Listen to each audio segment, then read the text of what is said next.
ఈ వరదనైనా తట్టుకోవచ్చు, కానీ రేవంత్ రెడ్డి నోటి నుండి వచ్చే అబద్ధాల బురదను భరించడం ఈ రాష్ట్ర ప్రజలకు చాలా కష్టంగా ఉంది.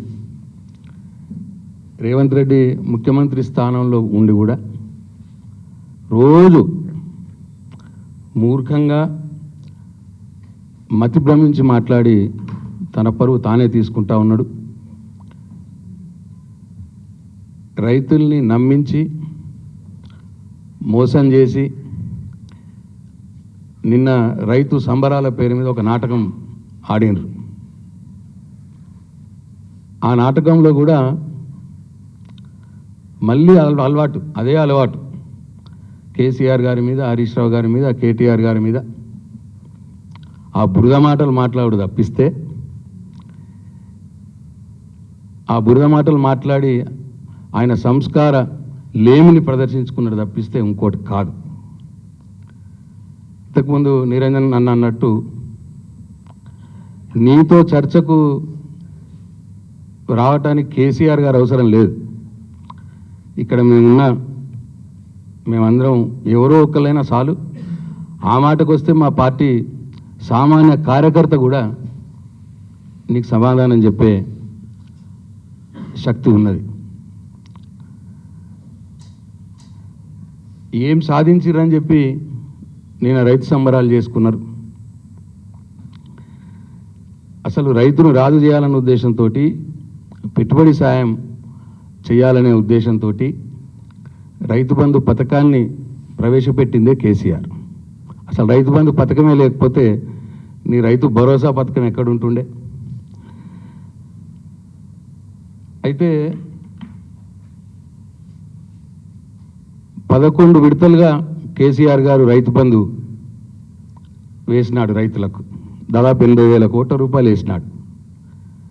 కానీ ఎన్నడూ కూడా మీరు నిన్న చేసినటువంటి హంగామా చేయలేదు. ఎప్పుడు నిన్న చేసిన హంగామాలో కూడా అన్ని అబద్ధాలే మాట్లాడండి. మళ్ళీ రేవంత్ రెడ్డి అబద్ధం నంబర్ 1, కేసీఆర్ రైతు బంధు ఎగ్గొట్టిపోతే కాంగ్రెస్ ప్రభుత్వం వచ్చిన 3 నెలల్లో 7,500 కోట్లు చెల్లించింది అని చెప్పింది రేవంత్ రెడ్డి. ఇది అబద్ధం నంబర్ 1. ఇట్లా మోరా నువ్వే కదా ఆ రోజు రైతు బంధు ఇవ్వద్దు అని చెప్పి అక్టోబర్ 29, 2023 సంవత్సరంలో ఎలక్షన్ కమిషన్కు లెటర్ రాసి కేసీఆర్ రైతు బంధు వేస్తుంటే ఆపినోడు నువ్వే కదా.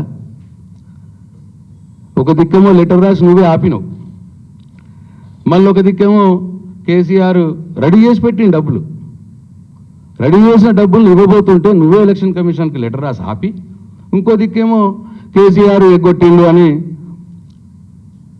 అడ్డగోలుగా ఎగ్గుడ్డి మాటలు మాట్లాడుతూ ఉన్నావు. అబద్ధం ఆడినా అతికినట్టు ఉండాలి.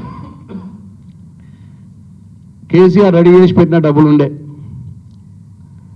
నువ్వు వచ్చినావు, అయినా నీకు మనసు రాలే, రైతులకు ఇవ్వడానికి మనసు రాలే. రాగానే రెడీ ఉన్న డబ్బులు కూడా ఇవ్వడానికి మనసు రాలే. ఎప్పుడైతే ఎంపీ ఎలక్షన్లు వచ్చినాయో అప్పుడు ఎంపీ ఎలక్షన్ల కోసం అని చెప్పి దాని ముందట కేసీఆర్ ఉంచినటువంటి అదే 7,500 కోట్ల రూపాయలు నీ భరోసా 15,000 కాకుండా ఆ పాత 10,000 చొప్పున్నే, అంటే 5,000 చొప్పున్నే వేసినావు కేసీఆర్ డబ్బులతోటి. అస్సలు నువ్వు ఇవ్వాల్సింది ఎంత? 15,000 నువ్వు సంవత్సరానికి అన్నావు కాబట్టి ఒక పంటకు 7,500 రూపాయలు చొప్పున రైతు బంధు ఇస్తే ఒక్క సీజన్ ఒక్క పంటకే 11,000 కోట్ల రూపాయలు అయితే, అంటే మొత్తం నువ్వు వచ్చిన దానిక మొత్తం 4 సీజన్లు అంటే 44,000 కోట్ల రూపాయలు నువ్వు ఇవ్వాల. నువ్వు ఇచ్చింది ఎంత? మొదటిసారి కేసీఆర్ ఉంచిన 7,500 కోట్లు ఇచ్చినావు, రెండోసారి ఎగ్గొట్టినావు, మూడోసారి ఇంత 3 ఎకరాల లోపల దానికి కొద్ది ఒక 3,000 కోట్లు ఇచ్చినావు. తర్వాత ఇప్పుడు 4వసారి ఇప్పుడు ఇస్తున్నావు. పంచాయతీ ఎన్నికలు, స్థానిక సంస్థల ఎన్నికలు ఉన్నాయని చెప్పి 4వసారి ఇస్తున్నావు. ఇది ఒక 8,500 కోట్లు ఇచ్చినావు. అంటే మొత్తం నువ్వు ఇచ్చింది 19,000 కోట్లు. ఇవ్వాల్సింది, నువ్వు ఇచ్చిన మాట ప్రకారం ఇవ్వాల్సింది 44,000 కోట్లు. అంటే రైతు భరోసా కిందనే నువ్వు రైతులకు 25,000 కోట్ల రూపాయలు ఎగ్గొట్టినావు ఇప్పుడు నువ్వు ఈ సంవత్సరంన్నర కాలంలోనే. ఇక పోతే కేసీఆర్ని ఎగ్గొట్టినట్టున్నావు. నువ్వు 25,000 కోట్లు ఎగ్గొట్టినావు. నీది ఎగ్గొట్టే దోరినా లేకపోతే కేసీఆర్ గారి ఎగ్గొట్టే దోరినా? అట్లా తర్వాత రెండోది అబద్ధం 2 రుణమాఫీ. ఏమన్నావు నువ్వు నిన్న? రైతులకు 2 లక్షల రుణమాఫీ పూర్తి చేశాము అని అన్నాను నిన్న. నువ్వు అన్నది ప్రజలంతా చూసి రైతులంతా చూసిరు. ఎవరికైతే 2 లక్షల రుణమాఫీ కాలేదో ఉరికిపోతాను కింద. ఇటు దొరుకుతుంది ఇటు సంగతి చెప్తాం అన్నట్టు. అప్పుడు ఎన్నికలప్పుడు ఏమన్నావు? డిసెంబర్ 9న నేను రాగానే చేస్తా, ఇంకెవరైనా బాకీలు కట్టిన వాళ్ళు ఉంటే ఉరుక్కబోయి ఇంకా బాకీలు చేయండి అన్నావు. అయిపోయింది, డిసెంబర్ 9 అయిపోయింది. ఇక పూటకో మాట ఈ రాష్ట్రంలో కనిపించిన దేవుళ్ళందరినీ ఒట్లు పెట్టినావు. అగిస్తా అని సంవత్సరం దాటవేసి చేసినావు అరకొర. అది సగం మందికి అయింది. సగం మందికి ఇంకా రుణమాఫీ కాలే. నువ్వు సగం మందికి ఎగ్గొట్టినావు రుణమాఫీ, 2 లక్షల రుణమాఫీ.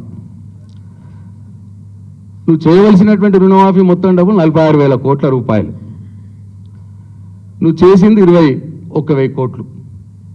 అంటే రుణమాఫీ కింద 2 లక్షల రుణమాఫీ కింద 25,000 కోట్ల రూపాయలు ఎగ్గొట్టినావు నువ్వు రైతులకు. ఇది రెండోది.